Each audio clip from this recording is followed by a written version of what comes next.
So ನಮಸ್ಕಾರ guys, ಇಲ್ಲೊಂದು aunty ಹತ್ಕೊಂಡು ಅವ್ಳು ಬೇಕನ್ನ ಏರೋಪ್ಲೇನ್ ಕಿಟಕಿನ ನೀರಿಗೆ ಎಸ್ಬಿಡ್ತಾಳೆ. ನೀವಿಲ್ಲಿ ಕೇಳ್ಬೋದು ಏರೋಪ್ಲೇನ್ ಕಿಟಕಿ ಹೊಡೆದಾಗೈತೆ, ವ್ಯಾಕ್ಯೂಮ್ ಎಂದು ಕ್ರಿಯೇಟ್ ಆಗಿಲ್ಲ ಅಂತ. ಅದೆಲ್ಲ ಕೇಳ್ಬಿಡಿ, ಯಾಕಂದ್ರೆ ಈ ವಿಡಿಯೋದಲ್ಲಿ ಸೈನ್ಸ್ ಶಾಡದೇರಕ್ಕೆ ಹೋಗಿರುತ್ತೆ.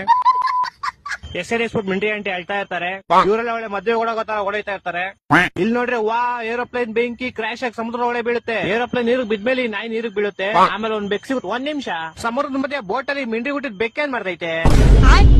ಏನಾರು ಮಾಡ್ಕೊಳ್ಳಿ ಬಿಡಿ. ಇವಾಗ ಬೆಕ್ಕು ನೀರಿಗೆ ಎಗರೆ ಅವ್ರ ಪ್ರಾಣ ಒತ್ತೆ ಇಟ್ಟು ಆ ನಾಯಿನ ಕಾಪಾಡುತ್ತೆ. ಕಾಪಾಡಿ ಜೊತೆಗೆ ಇಟ್ಕೊಂಡು ಬೀಚ್ ಬೀಚ ಗೋಳಿಗೆ ಒಂದ್ ಬೆಕ್ಕು ಬೋಟ್ ಓಡಿಸೋದು ಯಾರಿಗೂ ಹೇಳ್ಕೊಟ್ಟಿದ್ದು. ಹೋದೆ ಬಿಡಿ, ಕರ್ಕೊಂಬಂದು ಅದಕ್ಕೆ ಸಾಮಾನ್ ದಾನ ಮಾಡಿ ಊಟಕ್ಕೆ ಫಿಶ್ ಅವ್ರ ಅಮ್ಮ ನಮ್ಮ ಮಾಡಿ 3 ತಿಂಗಳಾಗೋಯ್ತು ಗುರು. ಫಿಶ್ ಎಲ್ಲ ತಿನ್ಸಿ ಬೆಸಿಟೇಸ್ ಗೋಣಿ ಚೀಲ ಹೊತ್ಸ್ಬಿಟ್ಟು ಹಿಂಗೆ 2 ವರ್ಷ ಕಳ್ದೋಯ್ತು. ಒಂದ್ ದಿವಸ ಹಿಂಗೆ ಇಬ್ರು ಆಟ ಆಡ್ಬೇಕಾದ್ರೆ ನಾಯಿಗೆ ಅವ್ರ ಓನರ್ ಕರ್ದಂಗ್ ಆಗುತ್ತೆ. ಯಾರದು ಕರಿತಿರೋದು ಅಂತ ಹೋಗಿ ನೋಡಿದ್ರೆ ಅವ್ರ ಓನರ್ ಕ್ರಾಶ್ ಆಗಿದ್ ಪ್ಲೇನ್. What the fuck? ನಕ್ಕನ್ ನಮ್ಗೆ ಅವಾಗಲೇ ಪ್ಲೇನ್ ಬೆಂಕಿ ಎತ್ಕೊಂಡು ಸಮುದ್ರ ಒಳಗಡೆ ಕ್ರಾಶ್ ಆಗಿರೋ ತೋರಿಸ್ಬಿಟ್ಟು ಇವಾಗ 2 ವರ್ಷ ಆದ್ಮೇಲೆ ಯೂರಿನ್ ಐಲ್ಯಾಂಡ್ ಅಲ್ಲೇ ಕ್ರಾಶ್ ಆಗಿರೋ ತೋರಿಸ್ತವ್ರೆ. ಹೋಗ್ಲಿ ಬಿಡಿ, ಪ್ಲೈನ್ ಹೆಂಗೋ ಸಿಕ್ತು. ಪ್ಲೈನ್ ಒಳಗಡೆ ಅವ್ರ ಓನರ್ ನ ಹುಡ್ಕೊಂಡು ನಾಯಿ ಒಳಗಡೆ ಹೋಗುತ್ತೆ. ಅಲ್ಲೋಗಿ ನೋಡ್ರೆ ಅವ್ರ ಓನರ್ ಆ ನಾಯಿ ಫೋಟೋ ಇಟ್ಕಡೆ ಸತ್ತೋಗಿರ್ತ. ಅವ್ರ ಅಮ್ಮನ್ನೇ ಇಡೀ ಪ್ಲೈನ್ ಸುಟ್ ಕರ್ಕಲಾಗಿರ್ತ, ಅವ್ರ ಓನರ್ ಸುಟ್ ಕರ್ಕಲಾಗಿರ್ತಾರ. ಆ ನಾಯಿ ಫೋಟೋ ಮಾತ್ರ ಹಂಗೆ ಇರುತ್ತೆ. ಈ ವಿಡಿಯೋದಲ್ಲಿ ಬರೀ ಸೈನ್ಸ್ ಮಾತ್ರ ನಡೆದಕ್ಕೆ ಹೋಗೈತೆ ಅನ್ಕಡೆ, ಇಲ್ಲ ಅದ್ರ ಜೊತೆ ಲಾಜಿಕ್ ಹೋಗೈತೆ.